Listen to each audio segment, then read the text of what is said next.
Hey everybody, and welcome to the Empathy Podcast. My name's Leanne Butterworth. Today we're talking about empathy and real estate with Emma Herbert from Crowdbloom. Now, Emma used to be in the real estate industry, but her mission now is to create positive energy and culture in businesses, including real estate agents. So today we're exploring empathy and real estate with Emma Herbert. I hope you can join me.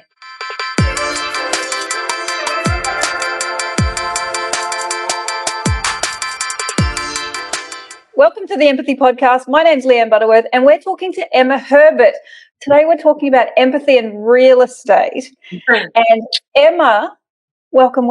Can you give us a bit of a synopsis about who you are, what you do, and why you're the best person for me to talk to about empathy and real estate? Because you're probably the only person I know of who could talk to me about this. Oh, thank you. That's a beautiful segue and a giant compliment all wrapped up in one.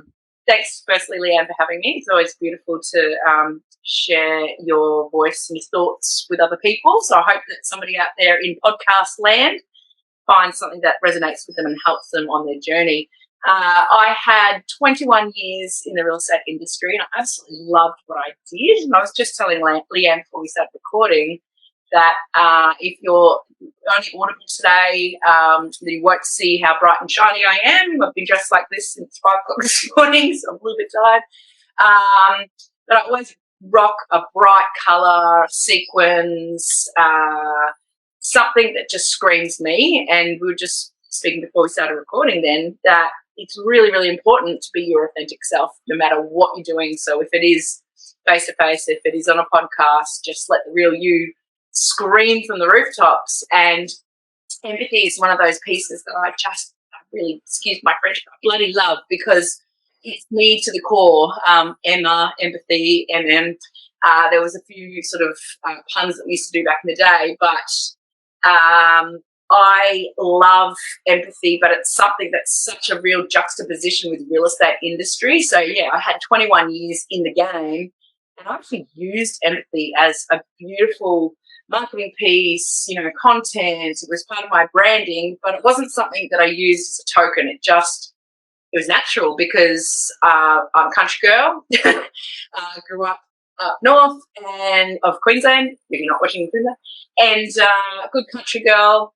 And I just love kindness and empathy as a whole, and it's something that just comes naturally to me. So it's not ever been something that I had to try with, yep. But yeah, it's funny that you mention it, Leanne. You're the best to speak to about this and possibly the only. Thankfully, empathy in real estate is actually one of those things that have been really encouraged and most certainly grown of recent years. Obviously, the big C word last year really threw people into a different focus of what they need to provide their marketplace, their people, their community. And empathy is one of those things that I think in real estate, it's almost like they're scared to be empathetic or scared to be authentic or scared to show empathy because especially the younger generation, as they climb that trajectory in the industry, they're concerned about diminishing the stigma of being strong, being confident, being a leader, being capable, being a good negotiator. And they almost lean on the fact that they can't have that empathetic personality as well, which is absolutely ridiculous because when you look at it, you're selling someone's largest asset in most cases, or even, heaven forbid, their grandparents who have passed away and it was their asset or their only asset, or they're passing it on to their family. As I said before, for 21 years, I lent on empathy very, very heavily because it's so beautiful with connections and it's genuine, You need that in that transaction. So I really babbled there, and that was not at all pitched. It just falls out of my face so easily, and I'm very, very passionate about empathy full stop, but in particular empathy in the real estate industry. Absolutely. It's becoming more popular, not that it should be a phase, but it's certainly being looked upon more favourably because they can see that it has merit, and it's not something that does make them look weak or make them look, any less of a confident or confident negotiator. So, yes. Yeah. The goal for today is I mean, when I've talked to people and said, hey, my next podcast, Empathy in Real Estate, the reaction generally is, what? Really? Why? Is that even a thing? So I'd really like to lift the veil on this and for the general public to go, no, it is possible.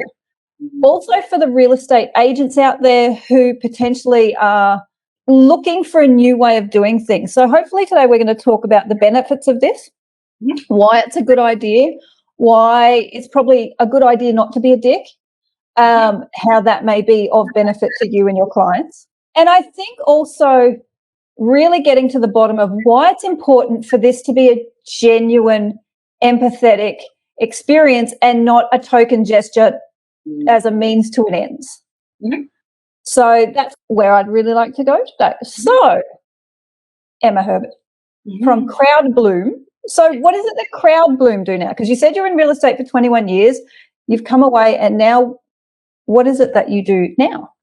Crowd Bloom is came up with the name because I want to help businesses crowds bloom. So I show your people how to love what they do and increase what they do, therefore love and increase what your business does. So at the core of any business is your people. And our industry type is we're business strategists. Drilling down the next layer is I prefer to be thought of as energy and cultural strategists, because that energy and cultural component of that piece is what's lacking, or people are interested but don't know how to actually identify or target that and then market that out to their brands. Every business, whether you know it or not, you have a unique footprint in that energy and cultural space. And if you are getting it wrong, that could be hindering your sales. It could be hindering or causing toxic staff. It could be, a multitude of different negatives. But on the other side, if you get it right, you can scream it from the rooftops and end up on billboards on highways. And knowing that unique energy and culture in your business, it goes right through. So it'll ripple through your people, and it's right through from the receptionist picking up their phone if they get that right or wrong, through to, as I said, all your marketing and your brand voice. And, we're out there spending thousands and hundreds of thousands of dollars on advertising if we're not getting it right and our core isn't correct, and our people aren't happy. So there's many, many layers. It's a bit of a hybrid. There's some human behaviour, which I love, intuition with people, understanding your people a lot better. As I said, right through to strategizing ways of how to scream from the rooftops who you are, what your brand is, and being absolutely unapologetically you, because you are unique. Your business is unique and your people are unique. So how do you stand out from the sea of same? And particularly in real estate, that's obviously where I thrived, and I built that beautiful rapport and an amazing community that I am grateful for every day. But every day I went on stage per se, because, going into sales in any industry is like going on stage every day. So I always knew I'd be the next Nicole Kidman with my curls, or I'm in business, and I'm the latter, obviously. And so walking on stage every day, you've got to take your true self there. And so being unapologetically you is rocking the space that you're in and showing people how to have that permission as well.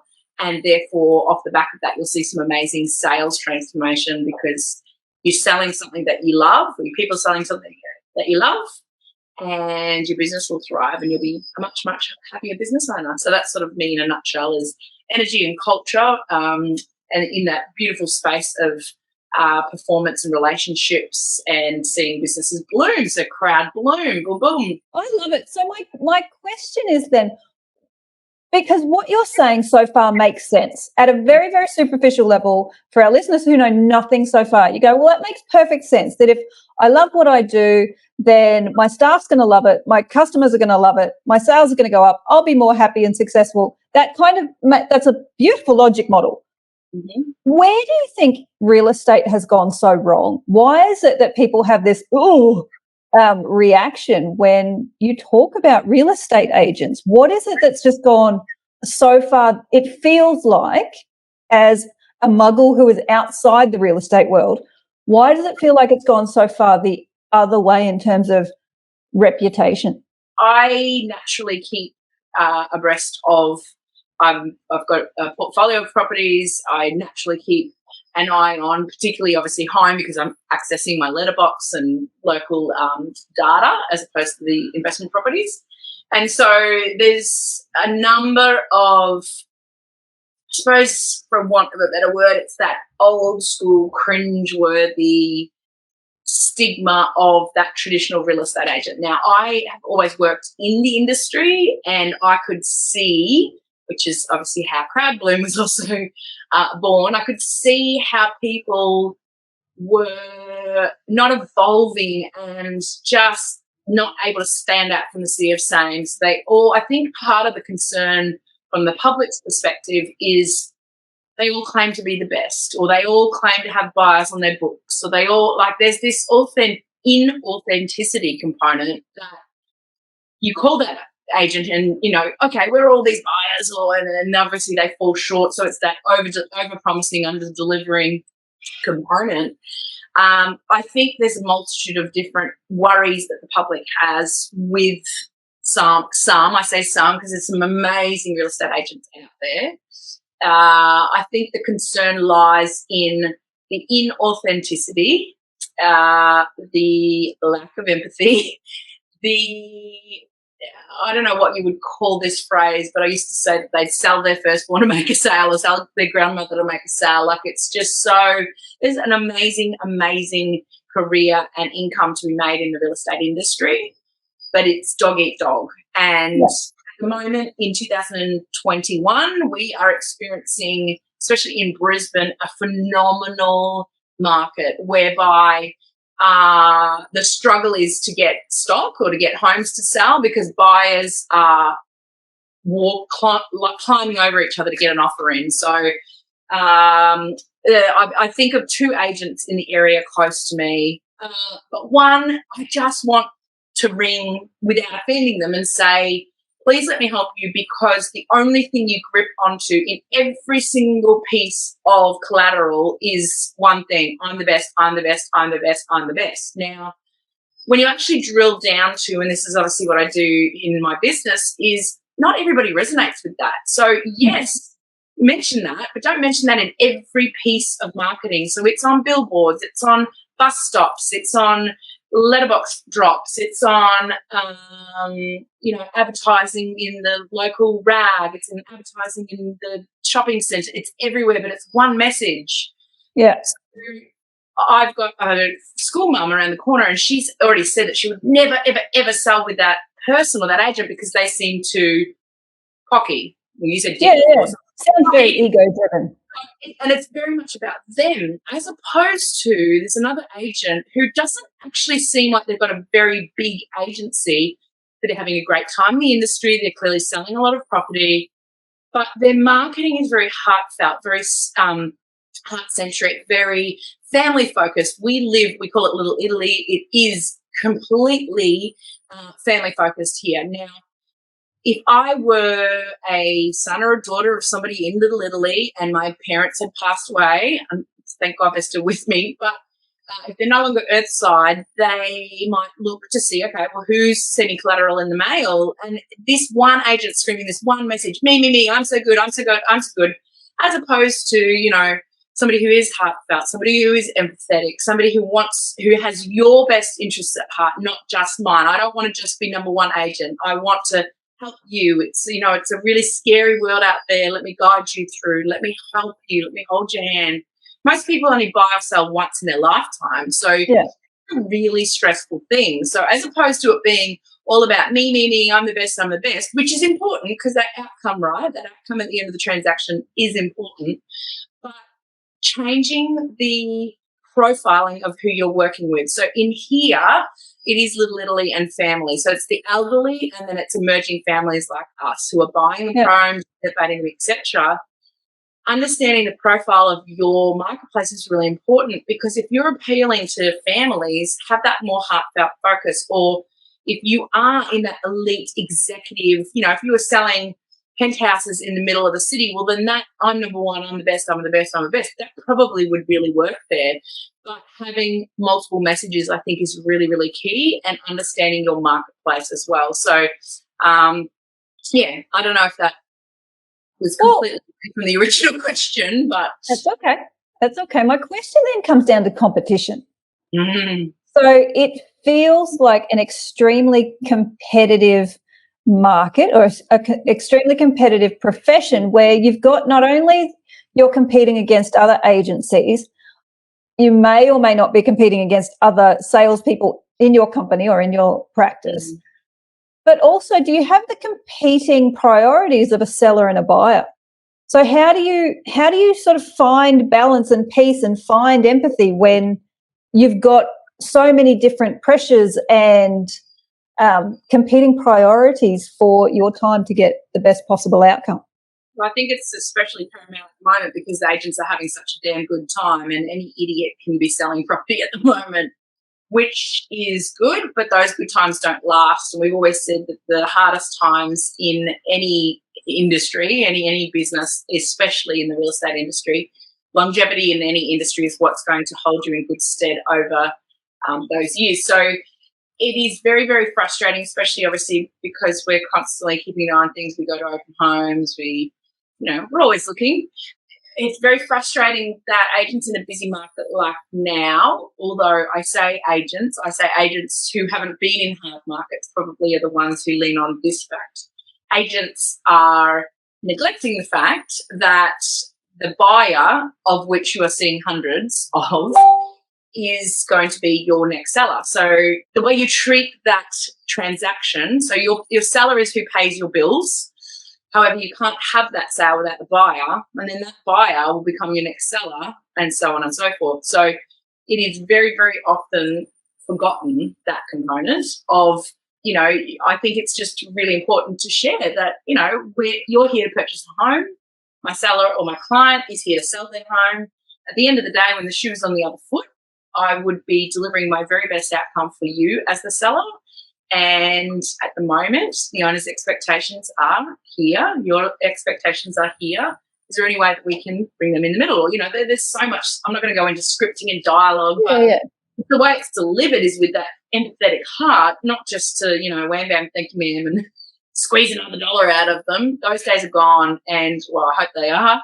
I hope to not see any of those terrible tactics out there, but yeah, your buyer is your next client, so they'll remember that, and it only takes a very, very small window of interaction for them to know whether you would be on their shopping list when they do, decide to sell. And we see it all the time. Properties will be sold within 18 months. Well, 18 months, that's a very, very short window of time to be either amazed by an experience or absolutely hurt and forgotten off the shopping list. No way. Yeah.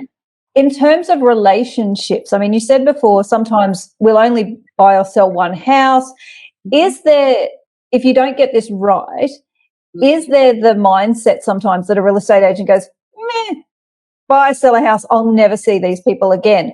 What is the benefit of actually coming at this with empathy in terms of relationships that may not be long lasting? What are the benefits to a relationship of actually being empathetic? I mean, you sell a house, you never see them again. It is. It's word of mouth, especially in real estate, is so precious. And if you get it wrong, people will tell probably more people than when you give it to them right. So, gone are the days of just, one means of marketing working. So door knocking, that will be your only way, or letterbox dropping, that'll be your only way. Nowadays, you've got so much opportunity, but also opportunity to get it wrong as well. And we are at the whim of reviews and online scorning. So make sure that you do get it right, because your next client could be that buyer who purchases that home, but it also too will be the advocate or advocacy that buyer creates from that transaction. So if you get it right, they're going to tell people, they'll have friends in the market, they'll want to buy or sell or rent or whatever it might be, and your name will be mud. And it's like, going to a restaurant and leaving a bad review. It's there forever. You can't remove it. And so too is your name being mud on the internet as well. So getting it right is the ability for repeat. And gosh, some of the referral partners that I made just from that, being a good person, being empathetic, would mean that I sold a home once, but then off the back of that, I had sold, 10 or 12 properties from that one connection. Without that, I just wouldn't have had that business. So it's absolutely paramount to get that piece right. Have you found any resistance to this kind of thinking? Yes.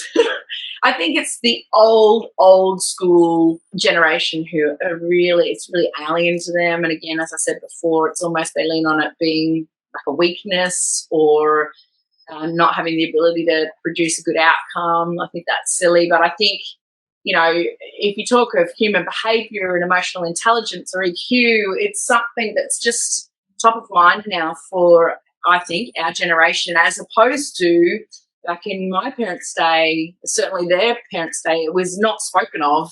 So I think I definitely know and can see that empathy in the workforce, but in particularly in the real estate industry, is being favoured upon. And as I said before, is definitely being highly credited to success and to longevity in the industry. And so, yeah, definitely not the flavour of the month. It will continue to even more so grow. So then, what is the benefit of team? I mean, it depends. You've got different types of agents out there. So you'll always have the one-man bands who work for themselves under a franchise type arrangement, for example, and they're happy just plodding along, doing what they want to do. You also see a lot of family, parents, mums or dads, still wanting to have that flexibility, because real estate's one of those beautiful arenas that you can have some flexibility around your diary. You are essentially like your own boss under a franchise arrangement, or if you have your own, obviously, agency. So you can, in a way, drive your own diary or calendar, but it can obviously go the opposite end, where you are incredibly busy, incredibly popular, because you are such an empathetic agent. And that's when you really would require the assistance and leaning on a team. So if you can imagine, you've got a franchise and then you've got an amazing performer underneath that franchise setup. Then you've got a team around you of, EAs, PAs, buyer leads, buyer associates, sales associates, whatever you want to call them. You do need that mix if you want to have high-performing numbers, because, of course, we are in 2021 where we expect everything yesterday. And if we order an Uber and it's 6 minutes, we cancel it because that's just too long. We're happy to pay the $8 fee, we book another one, and the other one's only 4 minutes, so we've shaved up 2 minutes, so we think we're winning. So we are at the whim of speed, like incredible speed. We want it yesterday. We also want perfect service. We want amazing branding. We want to be wowed. Like, there's so much high expectation, especially out of a high dollar value transaction. So if you imagine, to sell a $500,000 or $600,000 home would be around the $15,000 to $25,000 mark, depending on your commission structure. Disclaimer. So as a seller, you want that wow factor. If I'm going to be paying that, as opposed to doing it on my own, please don't ever sell your own home. You want some sort of wow factor. So you are at the whim. I remember, and this was certainly pre-kids, they are my importance. And I remember sitting around at other people's dining room tables at 8:30, 9 o'clock, 10 o'clock at night. But that's what I needed to do to perform at the level I was at. But, that's sort of the territory that you're in, and you need to provide that service. So can you do that on your own, as well as meeting the expectations of all the other clients to be able to raise that kind of stock level or keep that kind of stock level? Well, it's really, really difficult. So that's probably why the importance is there to have a good team and a solid team of which you can lean on when you are busy. So, yes, absolutely, team is vital in any business. It's vital, but in particular real estate, where it's that high value transaction, high dollar transaction, and high wow factor required as well. So, yes, absolutely, teamwork is imperative. So then let's flip the script for a second and talk empathy for real estate agents. Mm-hmm. What is it like? Like, it sounds like go, time pressure, financial potentially insecurity when times are bad, financial overload when times are good. What's it actually like to be a real estate agent? What's mental health and self-care like in real estate? Is that a thing? It wasn't abundant back in the height of my career. So I've been out of the traditional selling model for 6 or 7 years. So back then, it was starting to become popular. It was, the term people and culture, or that kind of component of any organisation was coming into the mix, but it wasn't a heavy focus, whereas I think it definitely is now. The amount of beautiful business coaches or strategic advisors who are really, really focused, like myself, on, as I said, that EQ, that human behaviour, the mental health. It's really in the focal point at the moment, and I think it'll be even more so. I think looking back to some of the conferences that I attended, again in the height of my career, so not now in the real estate industry, so it's sort of apples and oranges.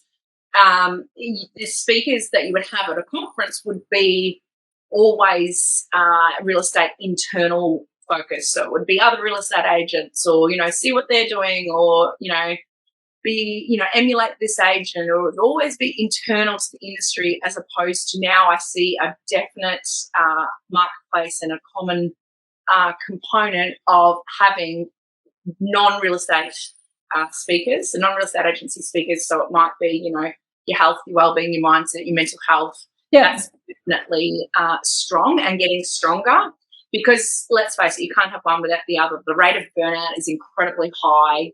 Yeah. Rate of divorce is incredibly high, and the rate of financial ruin is incredibly high as well. So I said before that there's definitely a good coin to make. There is. It's has had its stigma of making good money, but spending good money and spending more than what they've earned. So, and especially in times like last year where it was really, really difficult, the cream will always rise to the top. But if you have gotten used to a certain level of income, well, of course, then all your bills will stack up to that level of income as well. And it's like any business. I know that others suffered as well last year, but if you've got yourself so highly geared, so strained financially, and it was one of those pieces that, you see a lot of agents, especially the young ones, who can get in, earn a quick buck, earn a good buck. So they go out and buy the big flashy Armani suits and, the latest C or E-Class Mercedes, and they look amazing. They look the part. They got the personalised number plate. I know. But I've actually helped many a real estate agent colleagues show them how to invest properly, not just it was rife of real estate agents buying something just because they couldn't sell it, so they'd buy it to appease the owner. These terrible transactions that were taking place, but not having that financial literacy of what makes for a good investment, or how to spend less than you're earning, et cetera, setting yourself up for the future, or investing themselves, funnily enough. So times like last year where nobody actually saw their flashy suits or nobody saw their flashy cars, it comes down to who are you as a core. Remove all those materialistic items. Who are you? Who is Emma? Who is Leanne as a person? I've always connected with people, regardless of whatever I'm purchasing or what industry I'm working with or buying from.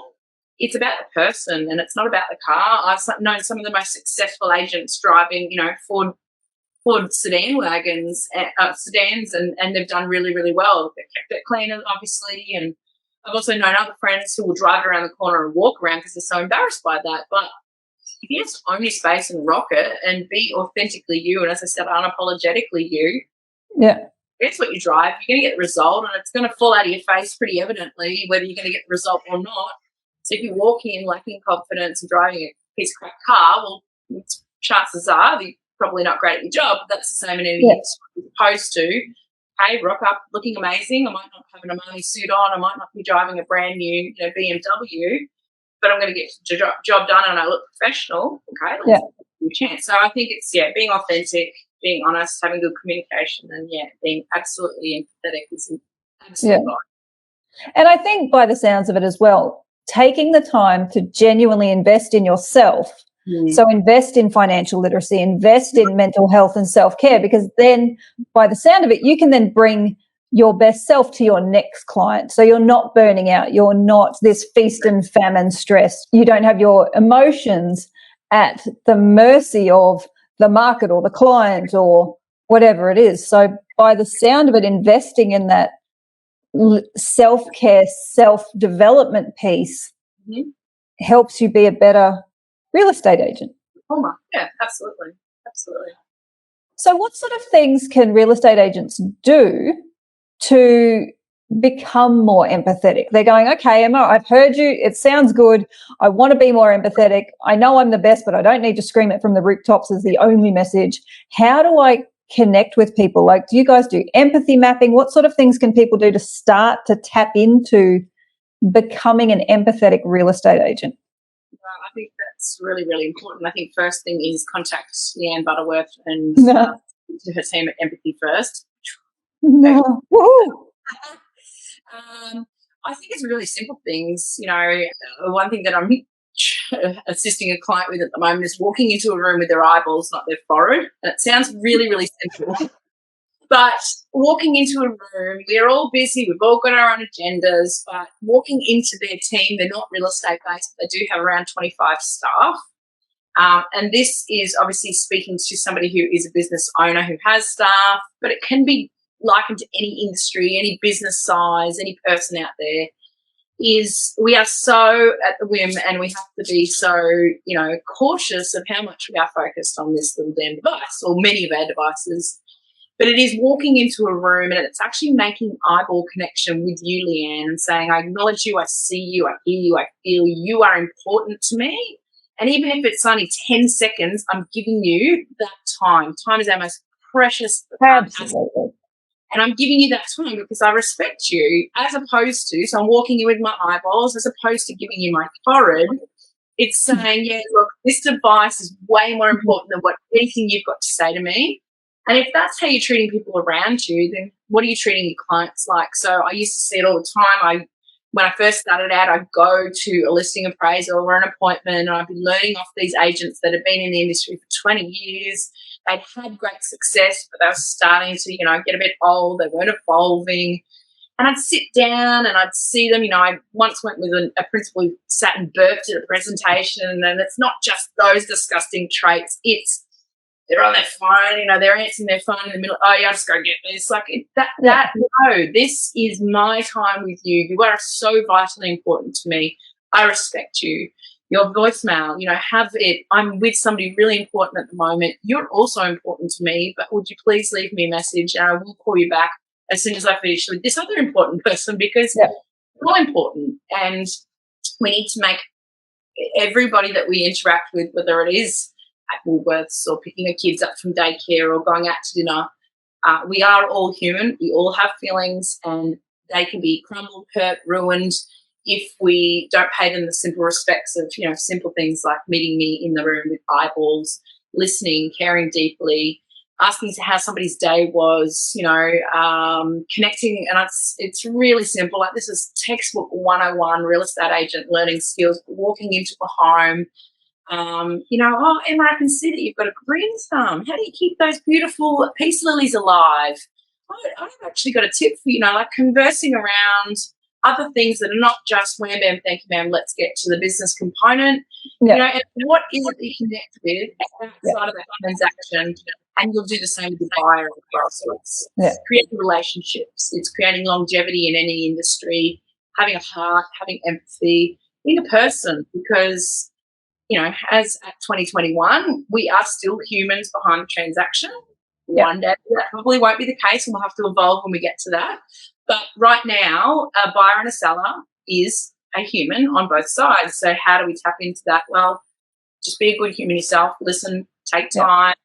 You know, we're all dealing with data and analytics, and we're all on electronic direct marketing and, you know, all these sort of technologically driven components, but have a human focus and have an empathetic piece to everything that you do. I think you'll definitely have a very long career in the industry if you have that as not just a flavour of the month, but a flavour of your career. I think that would be really important. And by the sound of it, there's no downside that I'm hearing to treating people like humans, taking care of yourself. By the sound of it, you then enhance your own reputation, you enhance your own sales performance, you don't burn out, you have better relationships with people, you enjoy your work more.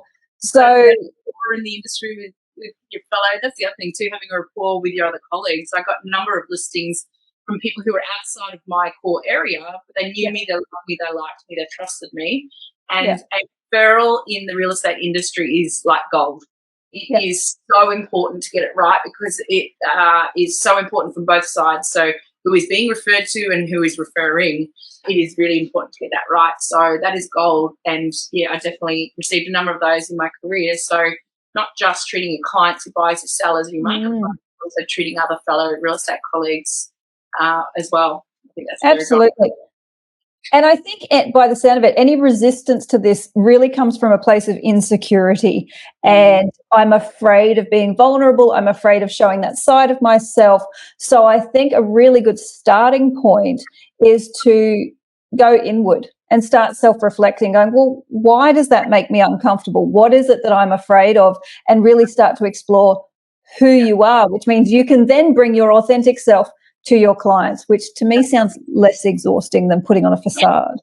No, because it's like, that old adage, flies will get caught, your story will get undone. Like, just for you, it's too exhausting being anybody else, and everybody else is taken. So you can't think yourself, just be you. Like I said before, I expect you to wear this bright fuchsia pink jacket and sequins. I wouldn't expect that of Leanne Butterworth. So just don't push it. Well, I mean, you work with her. A sequin? It doesn't happen. But no, just own you, be you, own the place that you're in and rock it. Absolutely. Ordinarily, I say, what's your advice for other real estate agents? But I think we just did that. I think it's, like you said, genuinely self-reflect, find out who you are, bring that to the table, bring that to your colleagues and your clients, and you will have the success. Thank you so much for your time today. Emma, how can people find you? LinkedIn, Instagram, Facebook, website, crowdbloom.com.au.